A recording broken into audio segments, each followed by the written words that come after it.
नमस्कार, सुबह के 9 बजने वाले और आप देख रहे हैं 9 की 9 खबर और मैं हूं आपके साथ विभा उपाध्याय। बुलेटिन की शुरुआत इस वक्त बड़ी खबर के साथ। खबर समस्तीपुर के रोसड़ा से आ रही है, जहां पर जमीन विवाद में खूनी संघर्ष हुआ है। खूनी संघर्ष में 4 लोग घायल हो गए। 2 पक्षों ने आपस में ये खूनी संघर्ष किया है, जिसमें एक दूसरे पर जमकर ईंट और पत्थर बरसाए गए। मारपीट की घटना में एक महिला समेत 4 लोग घायल हुए हैं। घायलों में 2 की हालत गंभीर बताई जा रही है। फिलहाल इन सभी घायलों को अनुमंडलीय अस्पताल में प्राथमिक उपचार के बाद सदर अस्पताल रेफर कर दिया गया।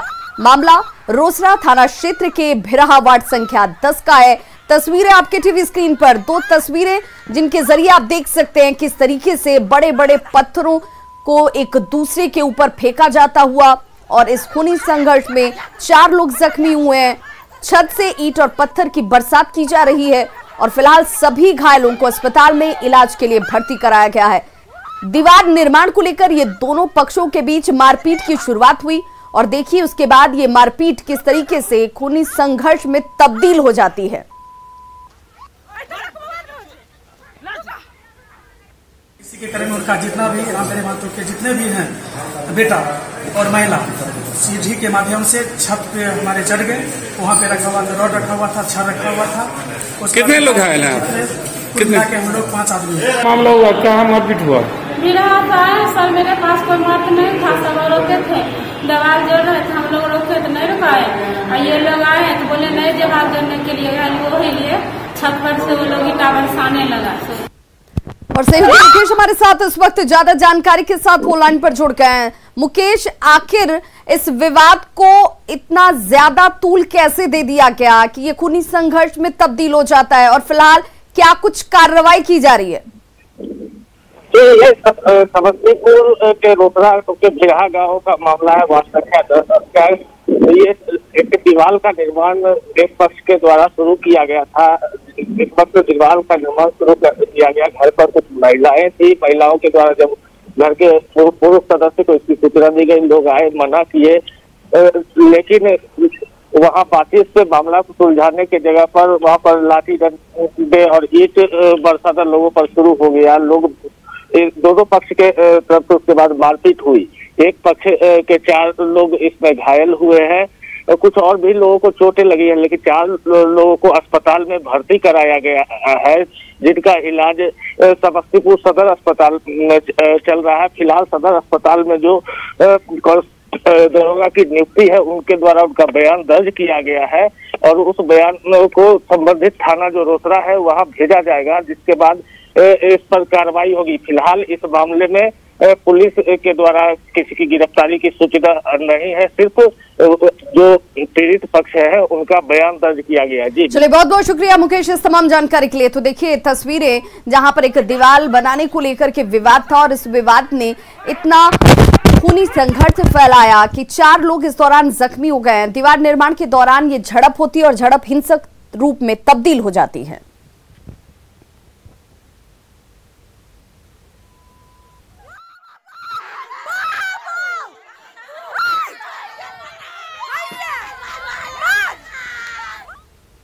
बड़ी खबर नवादा से आ रही है, जहां पर नवादा के एक और युवक की मौत हो गई है। पटना के निजी अस्पताल में युवक की मौत हुई है। गोंदापुर का रहने वाला आकाश, जिसकी मौत हो चुकी है और परिजन ये बता रहे हैं कि जहरीली शराब पीने की वजह से इसकी जान गई है। होली से अब तक इस पूरे प्रकरण में, जिसमें संदेहास्पद परिस्थितियों में लोगों की मौत होती हुई, होली से अब तक 12 लोगों की जान जा चुकी है। शव का सदर अस्पताल में पोस्टमार्टम किया जा रहा है। बड़ी खबर नवादा से, जहां पर अब तक 12 लोगों की मौत होली से लेकर अब तक की हो चुकी है और शव का फिलहाल पोस्टमार्टम सदर अस्पताल में जारी है।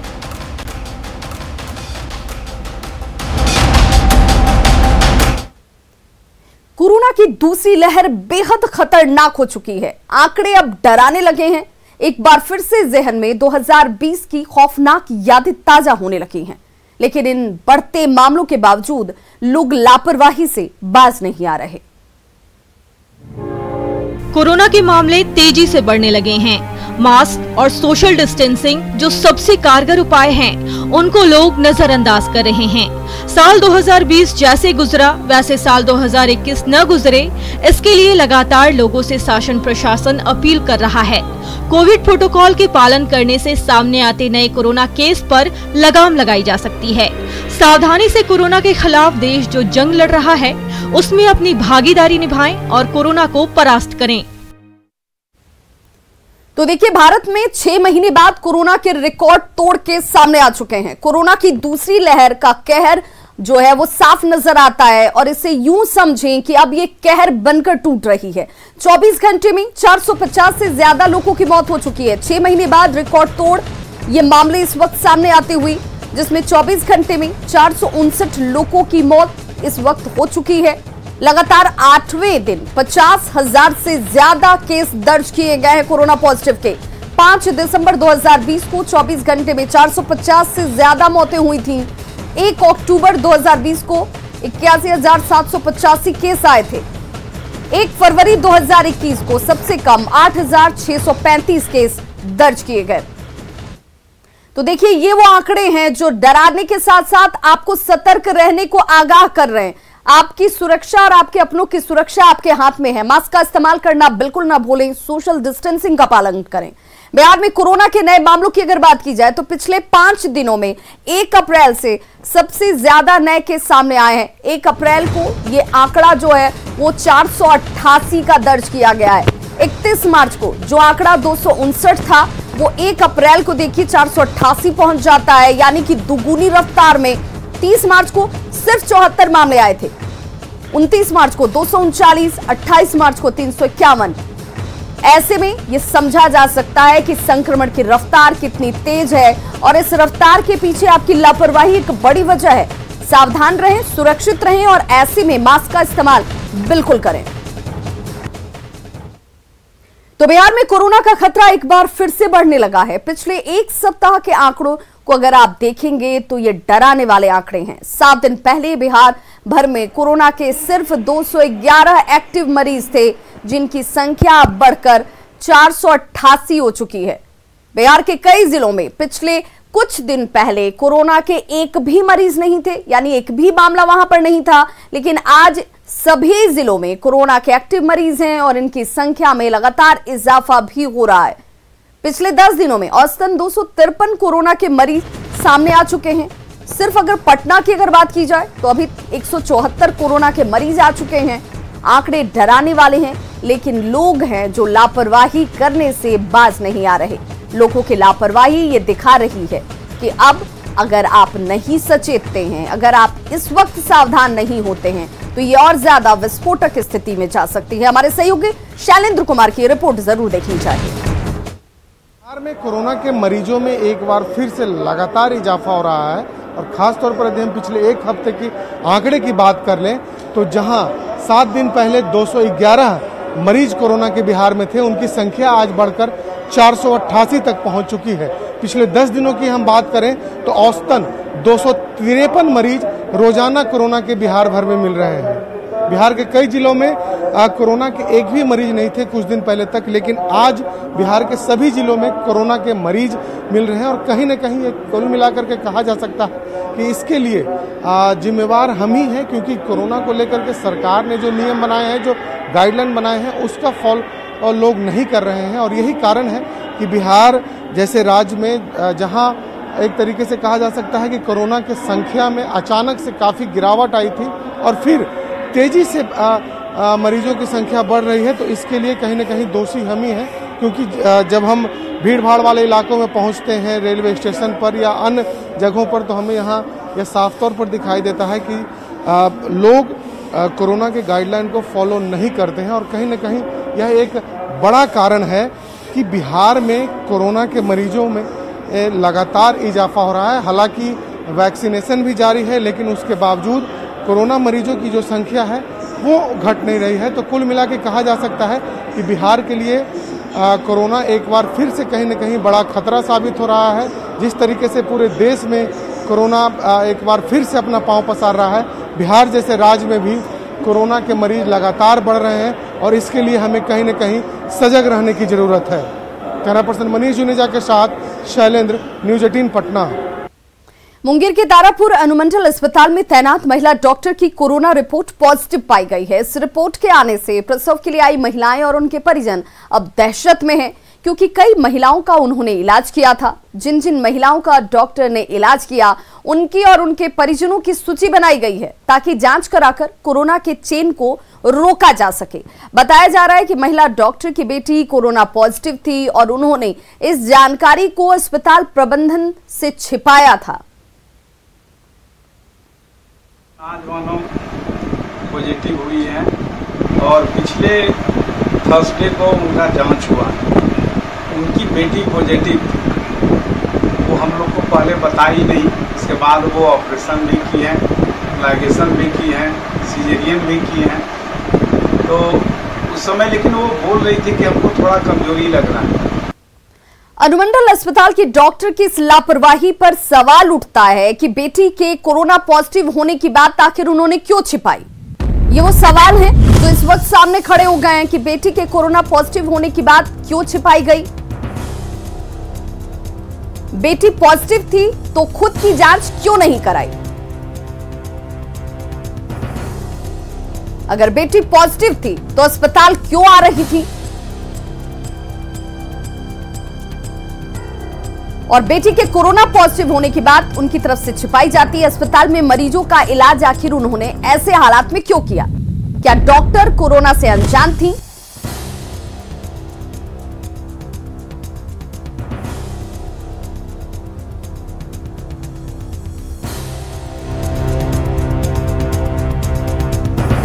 और ऐसे में सवाल यह भी कि क्या प्रबंधन डॉक्टर के खिलाफ कोई कार्रवाई करेगा?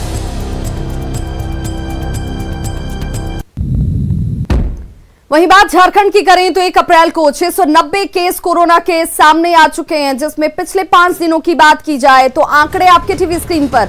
1 अप्रैल को 690, 31 मार्च को 693, 30 मार्च को ये 418 थे और ऐसे करते करते देखिए अब इसकी संख्या में तेजी से बढ़ोतरी होती। 29 मार्च को 155 मामले थे, 28 मार्च को 314, लेकिन 1 अप्रैल आते आते ये संख्या 690 तक पहुंच गई।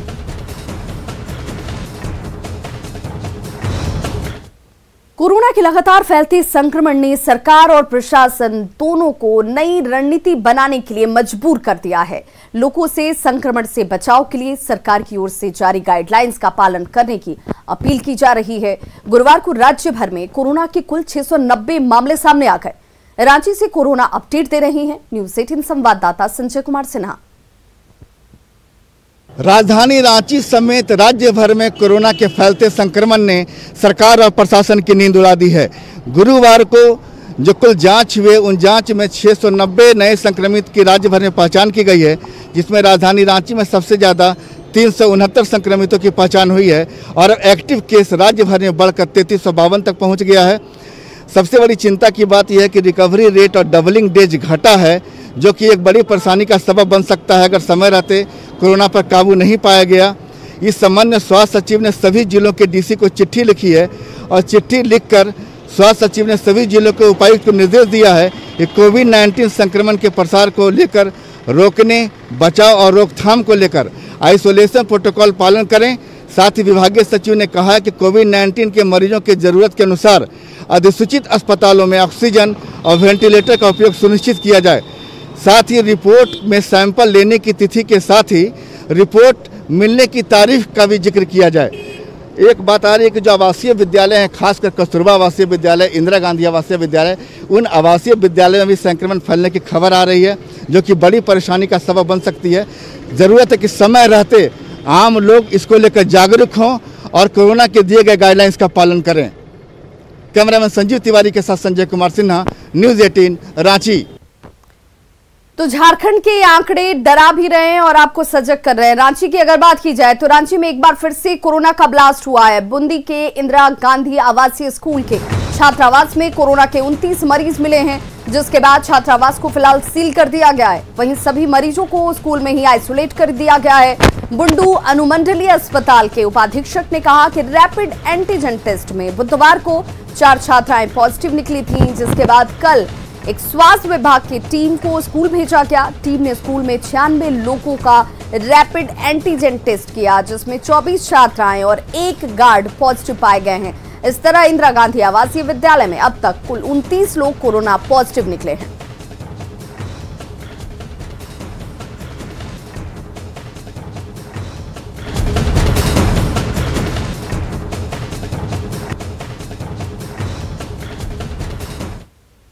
झारखंड के पड़ोसी राज्य छत्तीसगढ़ में भी कोरोना काफी तेजी से फैल रहा है। ऐसे में हर दिन वहां से रांची पहुंचने वाले यात्रियों की कोरोना जांच कराने के आदेश दिए गए हैं। हर दिन तकरीबन 8 बसें छत्तीसगढ़ से रांची पहुंचती हैं। शुक्रवार की सुबह 7:30 बजे तक छत्तीसगढ़ से कुल 5 बसें हैं वो रांची के ITI बस स्टैंड पहुंची, लेकिन उनमें से 1 यात्री का ही कोरोना जांच हो पाया।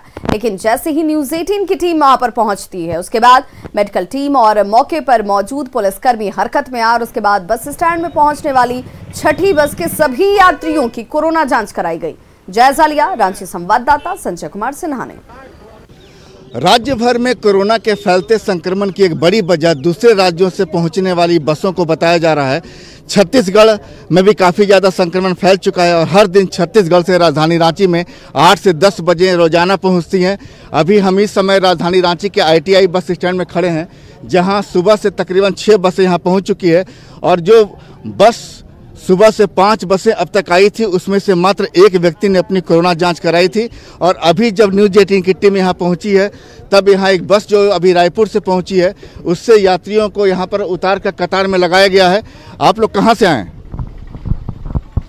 छत्तीसगढ़ से। यानी छत्तीसगढ़ में कहां से? सारंगगढ़। क्या आपने वहां पे कोरोना जांच कराई है? नहीं, कोई जांच वहां नहीं हुई थी आप लोगों की? नहीं हुई थी। नहीं अभी हुई नहीं है, होएगा अभी बोल रहे। आप लोग यहाँ क्या करते थे?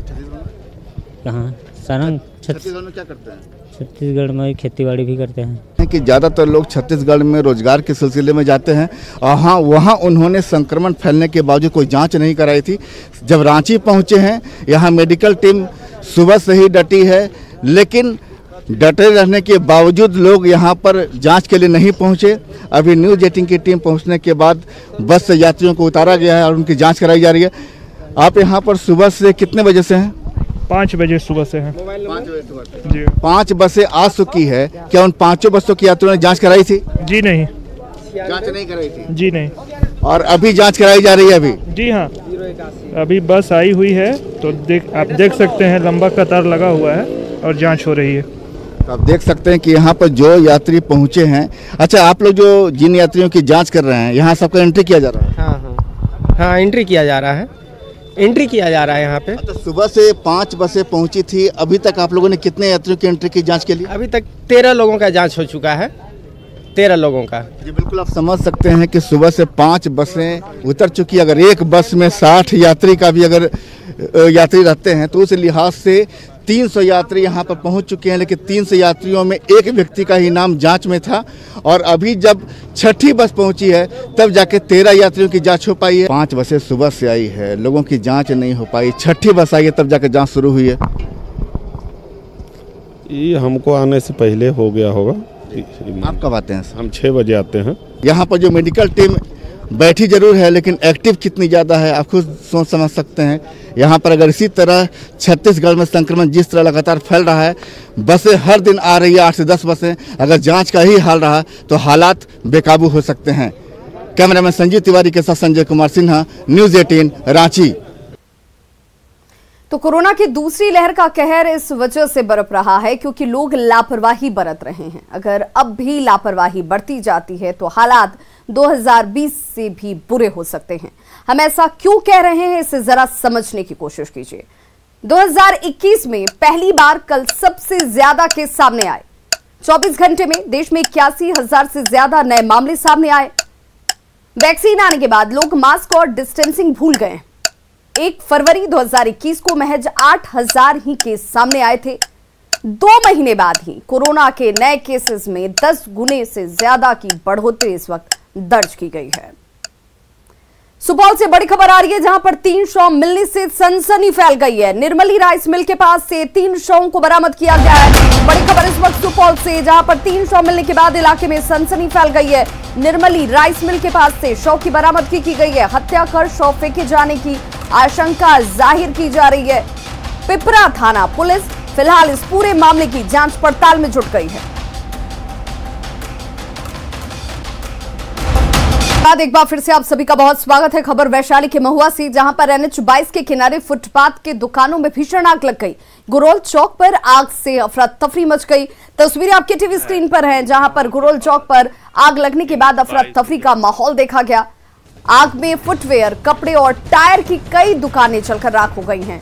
स्थानीय लोगों ने पुलिस को इसकी सूचना दी थी और कड़ी मशक्कत के बाद आग पर काबू पाया जा सका। आग से लाखों के नुकसान की आशंका जाहिर की जा रही है।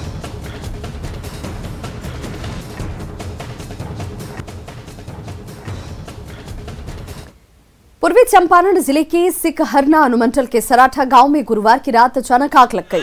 आग की चपेट में 2 घर आ गए, जिसमें करीब 6 से ज्यादा मवेशियों की झुलसने की वजह से मौत हो गई।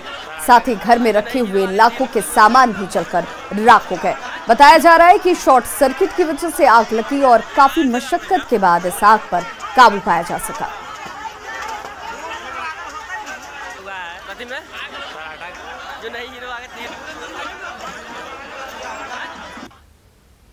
मैथिली भाषा के प्रख्यात साहित्यकार चंद्रनाथ मिश्र अमर का निधन हो गया। मैथिली के प्रसिद्ध कवि और नाटककार रहे चंद्रनाथ अमर ने 99 साल की उम्र में दरभंगा में आखिरी सांसें ली। चंद्रनाथ अमर मैथिली साहित्य के सबसे मजबूत स्तंभ थे, जिन्हें 1982 में उनकी रचना मैथिली पत्रकारिता का इतिहास के लिए साहित्य अकादमी पुरस्कार से सम्मानित किया गया था। मैथिली चंद्रनाथ अमर ने मैथिली की पहली फिल्म कन्यादान में अपनी भूमिका निभाई थी। उनके निधन से मैथिली साहित्य जगत में शोक की लहर दौड़ गई। दरभंगा से बीजेपी सांसद गोपाल जी ठाकुर ने भी उनके निधन पर शोक जाहिर किया है। आज दरभंगा में ही चंद्रनाथ मिश्र अमर का अंतिम संस्कार होगा।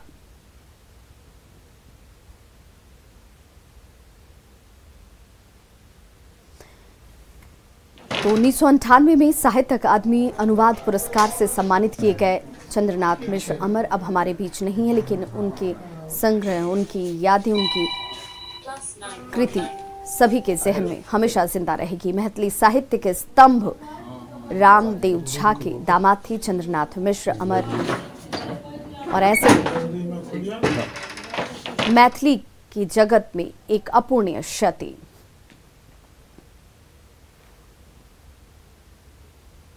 महंगी सब्जी क्रॉप हॉप सूट्स की अब बात हम करने जा रहे हैं, क्योंकि सब्जी की कीमत करीब 82,000 रुपए प्रति किलो है। औरंगाबाद के करमड़ी निवासी अमरेश ने अपने खेत में क्रॉप हॉप सूट्स के पौधे लगाए हैं। इसके लिए अमरेश ने भारतीय सब्जी अनुसंधान वाराणसी के कृषि वैज्ञानिक डॉक्टर लाल की मदद ली। 2 महीने पहले खेतों में लगाए गए पौधे अब बड़े हो रहे हैं। इससे अमरेश की उम्मीदें भी बढ़ गई हैं। क्रॉप हॉप सूट्स का इस्तेमाल दवा और बेयर बनाने में किया जाता है। इससे एंटीबायोटिक दवाएं बनाई जाती हैं। टीबी के इलाज में भी ये काफी कारगर साबित होते हैं।